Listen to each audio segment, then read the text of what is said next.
सारिका दंग थी कि उसका पति अभिषेक पहले भी रिया को लेकर गर्भपात करवाने यहाँ आ चुका है और मुझे बेवकूफ बना रहा था कि उसने रिया के साथ कुछ नहीं किया है। सारिका बैंक में नौकरी करती है और अभिषेक LIC कार्यालय में है। अभिषेक तो ऑफिस के लिए घर से 10-11 बजे निकलता है, पर सारिका को घर से थोड़ा जल्दी निकलना पड़ता है। उनके 2 बच्चे हैं, बेटी अनु 11 साल की और बेटा मयंक 7 साल का। सारिका दोनों बच्चों को स्कूल भेज अभिषेक का लंच पैक कर बाकी का काम बाएं पर छोड़ तैयार होकर बैंक निकल जाती।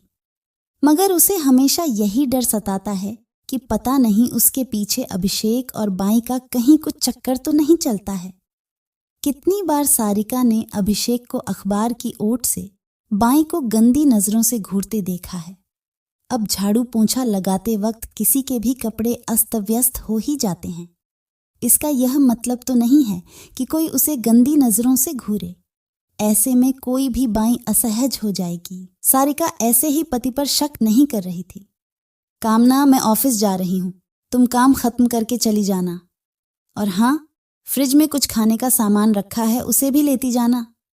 कहकर एक दिन सारिका ऑफिस चली गई, मगर थोड़ी दूर ही पहुंची थी कि उसे याद आया कि वह अपनी दराज की चाबी भूल आई। उसने तुरंत स्कूटी घर की तरफ घुमाई। घर की दूसरी चाबी सारिका के पास रहती थी, अतः वह दरवाजा खोलकर जैसे ही अंदर गई, उसके पैर वहीं ठिठक गए।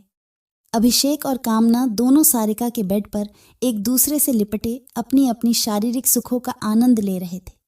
दोनों को नग्न अवस्था में देखकर सारिका को अपनी आंखों पर भरोसा नहीं हो रहा था। फटाफट बाई ने कपड़े पहनी और वहां से भाग गई।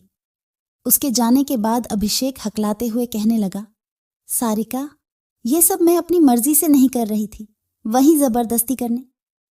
सारिका ने बिना अभिषेक की पूरी बात सुने एक जोरदार थप्पड़ उसके गाल पर दे मारा और फिर कहने लगी, शर्म नहीं आती तुम्हें झूठ बोलते हुए, बिना तुम्हारी मर्जी के वह और तुम। छी, कह सारिका अपने आंसू पोंछते हुए आगे बोली, आज मैं उस दिन को कोसती हूँ जिस दिन मेरी तुमसे शादी हुई थी। उसके बाद सारिका ऑफिस तो चली गई, पर अपनी तबीयत खराब होने का बहाना कर तुरंत घर आ गई। पूरा दिन और रात वह सिसकती रही, किसी से कुछ नहीं कहा, न ही अपने बच्चों को इस बारे में कुछ पता लगने दिया। वह सोचने लगी कि कभी बच्चों को अपने पापा की इन गंदी हरकतों का पता चला तो दोनों नफरत करेंगे उनसे। अभिषेक की तो अब हिम्मत ही नहीं थी कि वह सारिका के सामने जाए। सारिका बच्चों को सुबह स्कूल भेजकर घर का सारा काम खत्म कर ऑफिस चली जाती थी। कोई भी काम वाली सुबह आने को तैयार नहीं थी। सब यही कहती कि 9 बजे के बाद ही आ सकती हैं। सारिका का मन तो करता कि नौकरी छोड़ दे, पर बच्चों के स्कूल और पढ़ाई पर जो मोटा पैसा खर्च होता है वह कहाँ से आएगा। आसमान छूती महंगाई के युग में एक की कमाई से घर चलाना संभव नहीं था। एक बाई आई भी, पर कुछ दिन काम करके छोड़ गई। वही बात सुबह 8 बजे नहीं आ सकती। सारिका की तो कमर जवाब देने लगी थी। आखिर वह घर बाहर कितना करेगी। सारिका ने अपनी सहेली मिष्टी से बाई के बारे में पूछने के लिए फोन किया तो उसने बताया, हाँ, एक बाई आती तो है मेरे घर काम करने, पर वह थोड़ी बूढ़ी है, अगर तुम कहो तो भेज देती हूँ। मिष्टी की बात सुनकर सारिका खुश हो गई। उसे यही तो चाहिए था। वह मन ही मन मुस्कराई कि अभिषेक अब बूढ़ी औरत को क्या घूरेगा। विमला बाई दूसरे दिन से ही काम पर आने लगी। अब सारिका को कोई फिक्र नहीं थी। सब कुछ सुचारू रूप से चल रहा था। विमला बाई 2-3 दिनों से नहीं आ रही थी। मिष्टी से पता चला कि उसकी तबीयत ठीक नहीं है, इसलिए कुछ दिनों बाद आएगी। सुनकर सारिका के पसीने छूट गए। विमला बाई एक रोज किसी और को लेकर आई और कहने लगी, मैडम जी, यह मेरी बहू है रिया, अब से यही आपके घर काम करेगी। विमला बाई, जब आपकी तबीयत ठीक हो जाएगी तब तो आओगी ना काम पर? सारिका ने पूछा। मैडम जी, अब मुझसे काम नहीं होता है, गठिया की शिकायत है मुझे। काम करती हूं तो दर्द और बढ़ जाता है, मगर आप चिंता न करो, मेरी बहू मुझसे भी अच्छा काम करेगी, विमला बाई ने कहा। सारिका ने हाँ तो कह दी, पर फिर वही शर्त कि सुबह 8 बजे आना पड़ेगा। रिया मान गई। रिया काम तो अच्छा करती थी, पर सारिका को डर लगा रहता था कि अभिषेक की गंदी नज़र कहीं रिया पर भी न पड़ जाए। रिया थी भी बहुत खूबसूरत और फिर उम्र भी ज्यादा नहीं थी, यही कोई 22-23 साल। सारिका के सामने ही वह काम करके चली जाती थी। सारिका रविवार के दिन रिया से खाना बनाने में भी मदद ले लिया करती थी। रिया का व्यवहार भी अच्छा था। सारिका हमेशा उसे कुछ न कुछ दे देती थी, जैसे पुराने सलवार सूट, चूड़ियां, बिंदी, लिपस्टिक आदि। रिया भी बहुत खुश रहती थी। सारिका को वह अब मैडम जी नहीं, दीदी कहकर बुलाने लगी थी। सारिका ने जब एक दिन रिया से पूछा कि तुम्हारा पति क्या करता है, तो बोली, दीदी मेरा मर्द मजदूरी करता है, हमारी शादी के अभी 2 साल ही हुए हैं। रिया अपने मायके, ससुराल, नाते रिश्तेदारों सब के बारे में बताती रहती थी। सारिका अब रिया पर भरोसा करने लगी थी, परंतु उसे अपने पति पर कतई भरोसा न था। रिया को सारिका के घर काम करते हुए करीब 7 महीने हो चुके थे। अब तो रिया कभी बाहर लेट भी आती तो सारिका कुछ नहीं कहती थी। उसे लगता था कि अगर रिया ठीक है तो अभिषेक कुछ नहीं कर सकता है। रिया अब बड़े सलीके से सज धज कर रहने लगी थी। सारिका ने एक दिन पूछ ही लिया, रिया आज तो तुम बहुत अच्छी लग रही हो, और ये तुम्हारा सलवार सूट भी कहाँ से खरीदा? बहुत ही सुंदर रंग है। रिया कहने लगी, दीदी मेरी माँ ने दिया था। रिया का चेहरा कुछ दिनों से बड़ा ही खिला खिला सा लगने लगा था।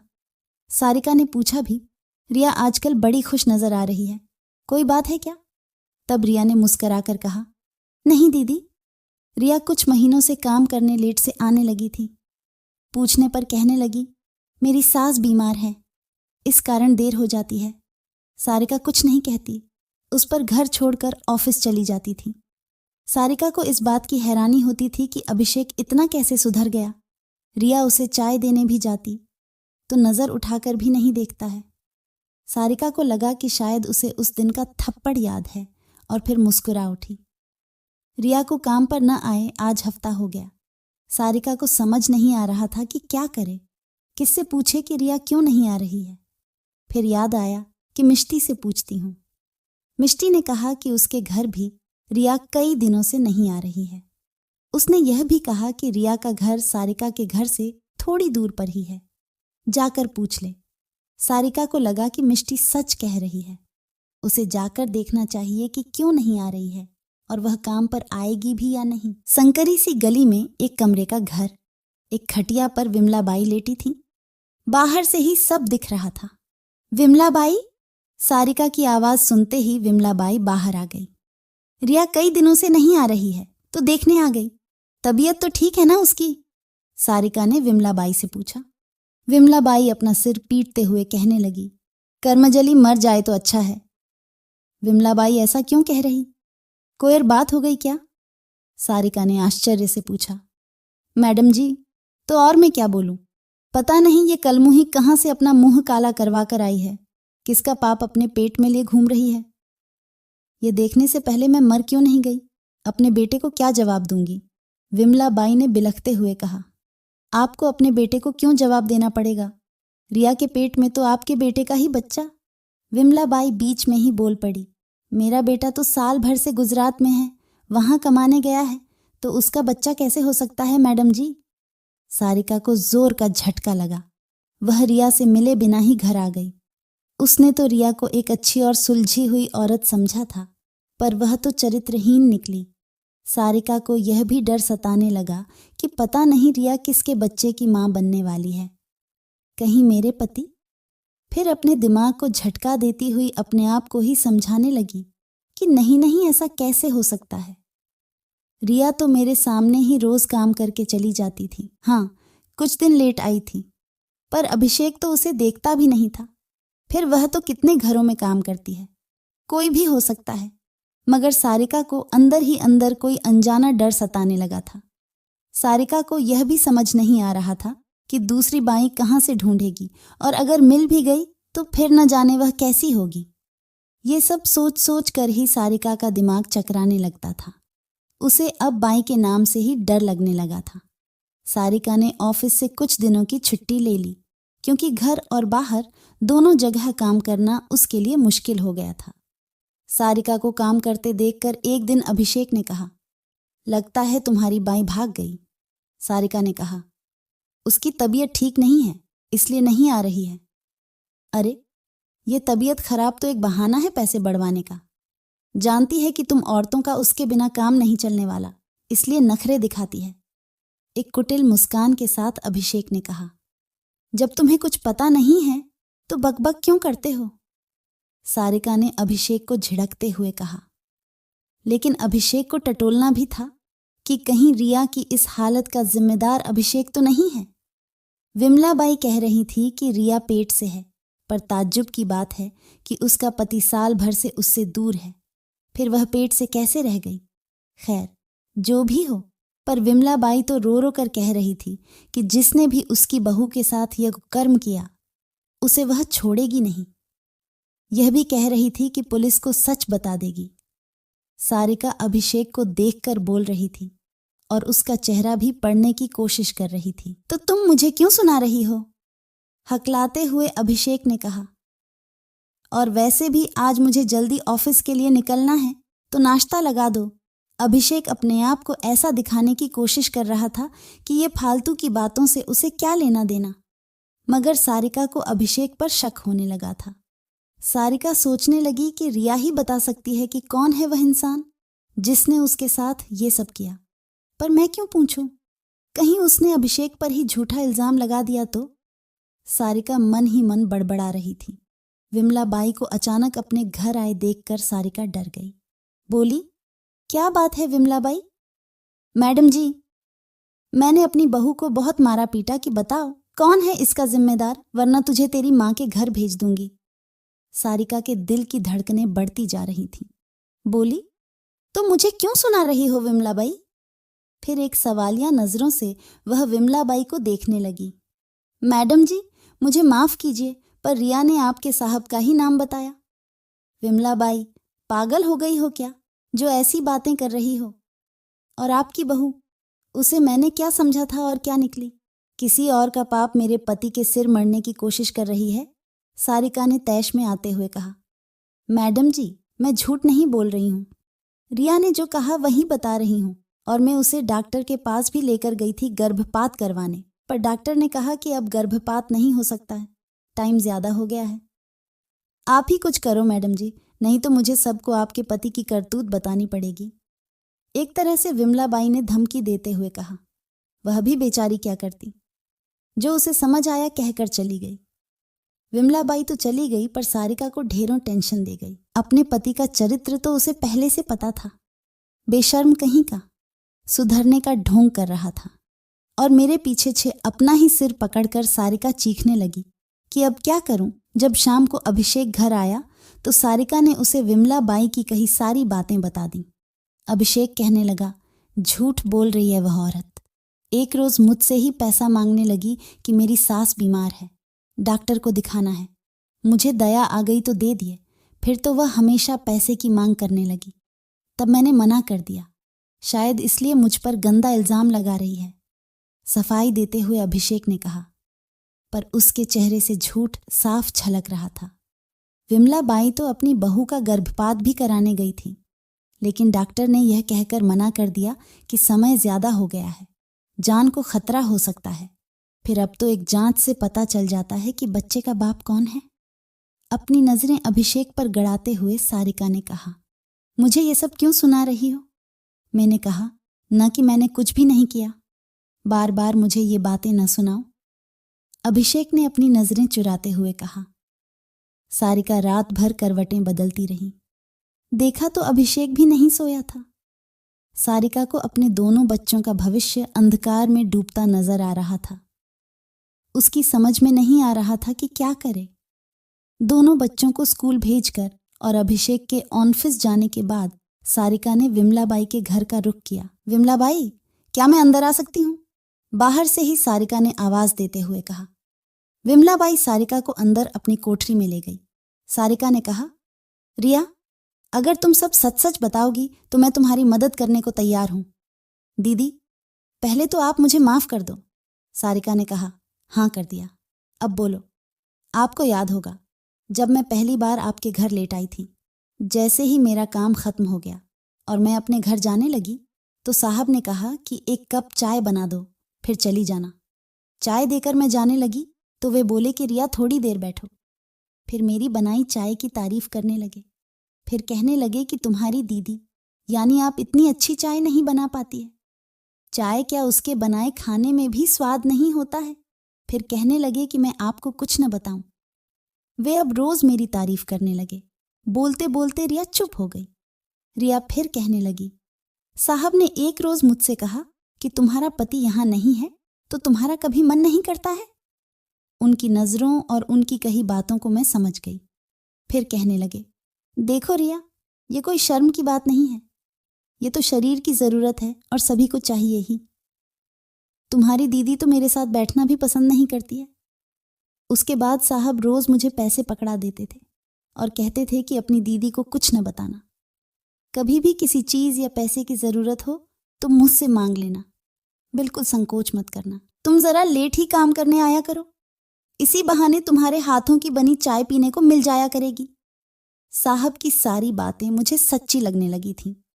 बोलते बोलते रिया की आंखों से आंसू बह निकले। सारिका ने कहा, आगे क्या हुआ वह बताओ। मैं साहब की चिकनी चुपड़ी बातों में आ गई और फिर, मुझे माफ कर दो दीदी, मुझे नहीं पता था कि इसका अंजाम ये सब होगा, कहकर रिया फफक फफक कर रो पड़ी। बेचारी, अभी इसकी उम्र ही क्या है, सारिका सोचने लगी। मैडम जी, कल साहब भी आए थे, माफी मांग रहे थे। कहने लगे कि वह एक डॉक्टर को जानते हैं और फिर मुझे वहां ले गए, मगर डॉक्टर ने गर्भपात करने से यह कहकर मना कर दिया कि मेरी जान को खतरा है। साहब उसे पैसों का लालच भी देने लगे कि डॉक्टर आप आराम से सोचना, हम परसों फिर आएंगे। रिया, तुम कल जाओ, मैं भी पीछे से आती हूँ। साहब को मत बताना कि तुमने मुझे कुछ बताया है। रिया को समझाकर सारिका अपने घर वापस आ गई। अभिषेक सुबह ऑफिस की कहकर घर से जल्दी निकल गया। सारिका तो इसी ताक में थी। उसने अभिषेक का पीछा किया। देखा तो अभिषेक ने अपनी गाड़ी एक क्लिनिक के पास रोक दी। रिया वहां पहले से खड़ी थी। जैसे ही दोनों क्लिनिक के अंदर गए, सारिका भी उनके पीछे चल पड़ी। मैंने आपको पहले भी कहा था कि यह गर्भपात अब नहीं हो सकता है, इनकी जान को खतरा है, डॉक्टर अभिषेक से कह रहा था। सारिका दंग थी कि अभिषेक पहले भी रिया को यहाँ लेकर आ चुका है गर्भपात करवाने और मुझे बेवकूफ बना रहा था कि उसने कुछ नहीं किया है। डॉक्टर, आप जितना पैसा कहेंगे दूंगा, पर आपको यह गर्भपात किसी भी तरह करना ही पड़ेगा, अभिषेक गिड़गिड़ाते हुए डॉक्टर से कहे जा रहा था। पैसा है ही ऐसी चीज कि पाप भी पुण्य लगने लगता है। अतः डॉक्टर रिया का गर्भपात करने के लिए तैयार हो गया। सारिका अब अपने आप को नहीं रोक पाई। नर्स रोकती रही। वह दनदनाते हुए क्लिनिक के अंदर चली गई। सारिका को देखते ही अभिषेक के पसीने छूटने लगे और डॉक्टर कहने लगा, कौन हैं आप? ऐसे बिना परमिशन के अंदर कैसे आ गई? जैसे आप बिना परमिशन के एक औरत का गर्भपात करने जा रहे हैं। डॉक्टर, क्या आपको पता है कि इसका अंजाम क्या होगा? सारिका ने गुस्से में कहा।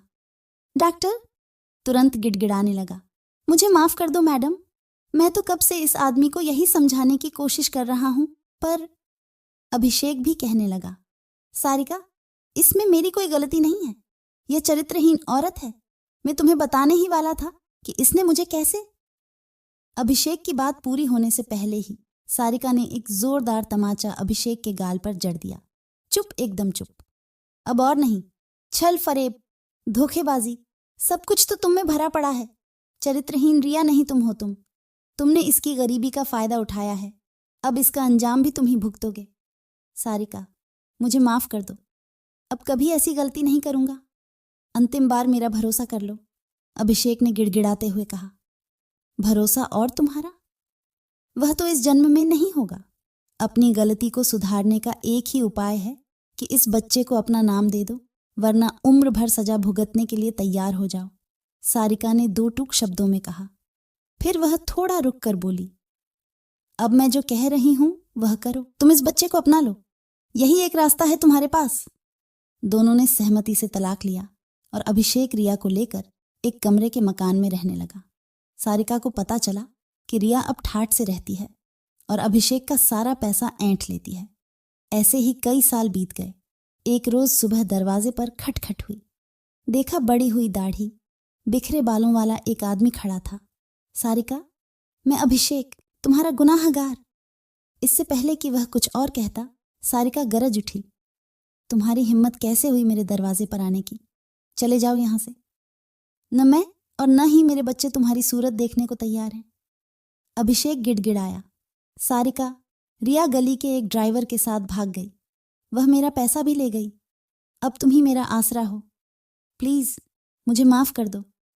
सारिका ने बेरुखी से दरवाजा बंद कर दिया, पर घंटे भर तक वह दरवाजे पर ही सिसकती रही। अभिषेक से कभी वह कितना प्यार करती थी। आज वह धोखेबाज गिड़गिड़ा रहा है, पुराने प्यार का हवाला दे रहा है, पर वह कुछ नहीं कर सकी। बच्चों से भी नहीं कह सकती कि उनका पिता आया था। यह जहर तो उसे अकेले ही पीना होगा। इसी के साथ कहानी समाप्त होती है। मिलते हैं अगली कहानी में। चैनल को सब्सक्राइब करना न भूलें। धन्यवाद।